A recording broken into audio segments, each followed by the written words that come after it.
నేను పాపినై ఉన్నప్పుడే నన్ను ప్రేమించి ప్రాణం పెట్టినోడివి నువ్వు. నేను మంచోడినై మంచిదాన్నై ఉన్నప్పుడు కాదు, నేను పూర్తిగా చెడిపోయిన స్థితిలో, చచ్చిన స్థితిలో, నీకు శత్రువుగా నడుచుకున్న దినానే నన్ను ప్రేమించి, ఆ చెడిపోయినోడిని, ఆ చెడిపోయిన దాన్ని ప్రేమించి చచ్చిపోయినోడు అని నాకు తెలుసు. నువ్వు నా కోసం ప్రాణం పెట్టినోడు అని నాకు తెలుసు. నువ్వు నా మొర ఎందుకు వినవు దేవా? నువ్వు నా ప్రార్థన ఎందుకు వినవు? ఖచ్చితంగా వింటా.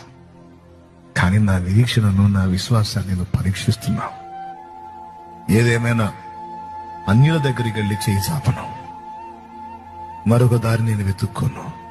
నా రక్షకుడివి, నా ప్రియుడివి, నా రాజువి, నా ప్రభువి, నా దేవుడివి, నాకున్న ఆధారము నువ్వే. నీట ముంచిన, పాల ముంచిన నువ్వే. నా స్థితిని, నా గతిని ఏం చేసినా నువ్వే.